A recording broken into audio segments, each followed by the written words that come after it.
अस्सलामु अलैकुम रहमतुल्लाहि व बरकातुहू। मुझे आज जो बयान करने का मौका मिला है वो है हज़रत इब्राहीम अलैहिस्सलाम की बुत शिकनी। हज़रत इब्राहीम अलैहिस्सलाम ने बुत परस्ती के मामले में पहले तो अपनी कौम से मुनाजरा करके हक़ को ज़ाहिर कर दिया, मगर लोगों ने हक़ को कबूल नहीं किया, बल्कि ये कहा कि हमारी कल ईद का दिन है, हमारा एक बहुत बड़ा मेला लगेगा, वहाँ आप चल कर देखें। हमारे दीन में कितनी लुत्फ़ है, कितनी बहार है, ये जो लोग मेले मनाते हैं। इस कौम का ये दस्तूर था कि सालाना इन लोगों का एक मेला लगता था, जो कि अब भी रिवाज है। लोग एक जंगल में जमा होते और वहाँ दिन भर लहू लुआब में मशगूल होकर शाम को बुत खाने में जाकर बुतों की पूजा करते और बुतों के चढ़ावे, मिठाइयाँ, खाने और प्रसाद यानी न्याज के तौर पर खाते। हज़रत इब्राहीम अलैहिस्सलाम कौम की दावत पर थोड़ी दूर मेले की तरफ चले, लेकिन फिर अपनी बीमारी का उज़र का बहाना लगाकर आप वापस आए, और जो लोग मेले पर नहीं गए थे आपने उन लोगों से साफ साफ कह दिया, मुझे खुदा की कसम मैं ज़रूर तुम्हारे बुतों के साथ बुरा सलूक करूँगा। ये बात सूरह अंबिया रुकू नंबर 5 में लिखी हुई है। मुझे खुदा की कसम कि मैं ज़रूर तुम्हारे बुतों के साथ बुरा सलूक करूँगा तुम्हारे चले जाने के बाद। चुनाचा आपने क्या किया? इसके बाद आपने कुल्हाड़ी लेकर बुत खाने में तशरीफ़ ले गए और देखा कि इसमें छोटे बड़े बहुत से बुत हैं और दरवाज़े के सामने एक बहुत बड़ा बुत है। इन झूठे बुतों को देखकर तौहीद इलाही के जज्बे से आप जलाल में आ गए और कुल्हाड़ी से मार कर बुतों को चकना चूर कर डाला और बहुत से बड़े बुत छोड़ दिए, और कुल्हाड़ी इसके कंधे पर रखकर आप बुत खाने से बाहर चले आए। कौम के लोग जब मेले से वापस आकर बुत को पूजने और प्रसाद खिलाने के लिए बुत खाने में घुसे तो ये देखकर हैरान रह गए कि इनके देवता टूटे फूटे पड़े हैं। एकदम सब बुखला गए और शोर मचाकर चलाने लगे, हमारे खुदाओं के साथ किसने ये सलूक किया? ये बात भी सूरह अंबिया में लिखी है रुकू नंबर 5 में, हमारे खुदाओं के साथ किसने ये सलूक किया, बेशक वो बड़ा ज़ालिम है। तो कुछ लोगों ने कहा, हमने एक नौजवान को जिसका नाम इब्राहीम है, इसकी ज़ुबान से इन बुतों को बुरा भला कहते हुए सुना।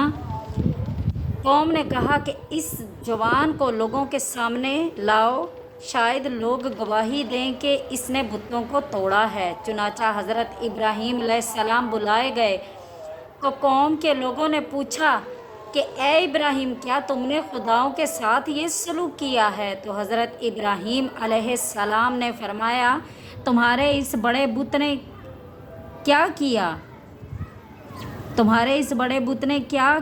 क्योंकि कुल्हाड़ी इसके कंधे पर है। आखिर तुम लोग अपने इन टूटे फूटे खुदाओं से क्यों नहीं पूछते किसने तुम्हें तोड़ा है? कौम ने सर झुका कर कहा कि ए इब्राहीम, हम इन खुदाओं से क्या और कैसे पूछें? आप तो जानते हैं ये बुत बोल नहीं सकते। ये सुनकर हज़रत इब्राहीम अलैहिस्सलाम जलाल में तड़प कर फरमा उठे, तो क्या तुम लोग अल्लाह के सिवा किसी और को पूछते हो? ये भी सूरह अंबिया में लिखा है।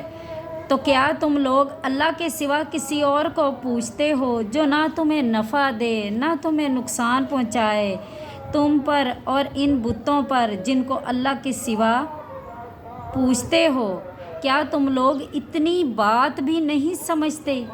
आपकी इस हक गोई का नारा सुनकर कौम ने कोई जवाब नहीं दिया, बल्कि शोर मचाया और चिल्ला कर बुत परस्तों को बुला के कहा, ए लोगो, हज़रत इब्राहीम को आग में जला दो और अपने खुदाओं की मदद करो। ये लोग बुलंद आवाज़ से कहने लगे कि हज़रत इब्राहीम को आग में फेंको और अपने खुदाओं की मदद करो। अगर तुम्हें कुछ करना है तो ये करो। चुनाचा ज़ालिमों ने इतना लंबा चौड़ा आग का अलाव जलाया कि इस आग के शोले इतने बुलंद हो रहे थे कि इसके ऊपर से कोई परिंदा भी उड़कर नहीं जा सकता था। फिर आपको नंगे बदन करके इस जुल्म सितम के मुजस्मों ने एक गोफन کے ذریعے اس آگ میں پھینک دیا اور اپنے اس خیال میں مگن تھے کہ حضرت ابراہیم علیہ السلام جل کر راکھ ہو گئے ہوں گے، مگر احکم الحاکمین کا فرمان آگ کے لیے یہ صادر ہوا، ہم نے فرما دیا اے آگ تو ٹھنڈی اور سلامتی بن جا ابراہیم پر، یا نار کونی بردا وسلاما علی ابراہیم، ہم نے فرما دیا اے آگ تو ٹھنڈی اور سلامتی والی بن جا ابراہیم پر۔ چنانچہ نتیجہ یہ ہوا کہ جس کو قرآن نے اپنے قاہرانہ لہجے میں ارشاد فرمایا اور انہوں نے حضرت ابراہیم کا برا چاہا تو ہم نے انہیں سب سے زیادہ گھاٹا اٹھانے والا ناکام بنا دیا۔ آگ بجھ گئی اور حضرت ابراہیم علیہ السلام زندہ و سلامت رہ کر نکل آئے اور ظالم لوگ کف افسوس مل کر رہ گئے۔ حضرت ابراہیم علیہ السلام کا توکل، روایت ہے کہ جب نمرود نے اپنی ساری قوم کے روبرو حضرت ابراہیم علیہ السلام کو آگ میں پھینک دیا، آپ لوگ غور سے سن رہے ہیں، ساری قوم کے روبرو حضرت ابراہیم علیہ السلام کو آگ میں پھینک دیا تو زمین و آسمان کی تمام مخلوق چیخ مار مار کر بارگاہ خداوندی میں عرض کرنے لگی کہ اے خداوند، تیرے خلیل آگے میں ڈالے جا رہے ہیں، تیرے خلیل آگے میں ڈالے جا رہے ہیں اور ان کے سوا زمین میں کوئی اور انسان تیری توحید کا علمدار اور تیرا پرستار نہیں ہے، لہٰذا تو ہمیں اجازت دے کہ ہم ان کی امداد و نصرت کریں۔ تو اللہ تعالیٰ نے فرمایا اے ابراہیم، میرے ابراہیم خلیل ہیں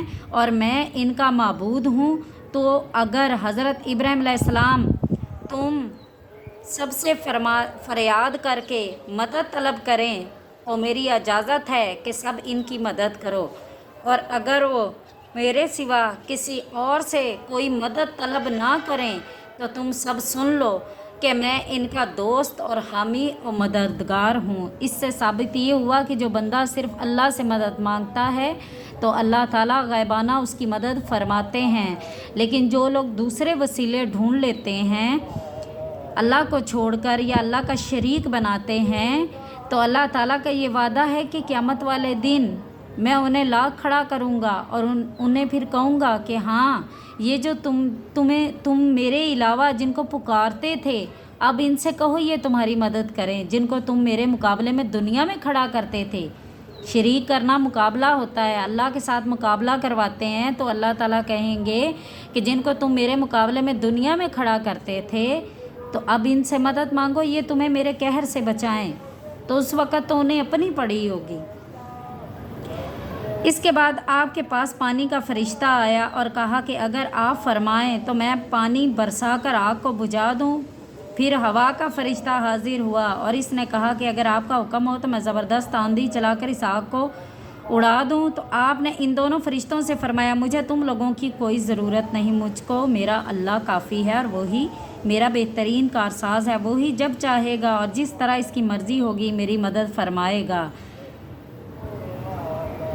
اس کے بعد آپ کون سی دعا پڑھ کر آگ میں گئے؟ حضرت ابراہیم علیہ السلام نے دعا بھی پڑھی تھی جب آپ کو آگ میں ڈالا گیا۔ ایک روایت میں آیا ہے کہ جب کافروں نے آپ کو آگ میں ڈالا تو آپ نے اس وقت پڑھا لا الہ الا انت سبحانک لک الحمد ولک الملک لا شریک لک۔ اور جب آپ آگ کے آگے شعلوں میں داخل ہو گئے تو حضرت جبرائیل علیہ السلام تشریف لائے اور کہا کہ اے خلیل اللہ، کیا آپ کو کوئی حاجت ہے؟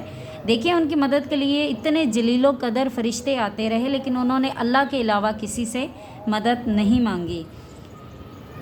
حضرت جبرائیل علیہ السلام نے کہا کہ پھر خدا ہی سے اپنی حاجت عرض کیجئے، تو آپ نے جواب دیا کہ میرے حال کو خوب جانتا ہے، لہٰذا مجھے اس سے سوال کرنے کی کوئی ضرورت نہیں، مجھے اس سے سوال کرنے کی کوئی ضرورت نہیں۔ اس وقت حضرت ابراہیم علیہ السلام کی عمر شریف 16 یا 20 برس کی تھی۔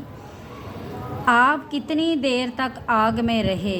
دیکھیں 16 اور 20 سال کے بچے کو تو کوئی بھی آپ لالچ دے دیں، پیسے کا دے دیں تو وہ مان ہی جاتا ہے، لیکن ایمان والے لوگ جو ہوتے ہیں انہیں اللہ تعالیٰ چن لیتا ہے۔ ना तो पैगंबर डरा करते हैं और ना झुका करते हैं सिवाय अल्लाह के। उनके दिल में सिर्फ़ अल्लाह का खौफ होता है। आप कितनी देर तक आग में रहे, इस बारे में आप कितनी मुद्दत तक आग के अंदर रहे, 3 कौल हैं इसके बारे में। बाद मुफस्सरीन का कौल है कि 7 दिनों तक आप आग के शोलों में रहे, और बाज़ ने यह तहरीर किया कि 40 दिन रहे, और बाज़ कहते हैं कि 50 दिन तक आप आग में रह गए। वल्लाह ताला इसमें सच्चाई क्या है ये अल्लाह ताला बेहतर जानते हैं।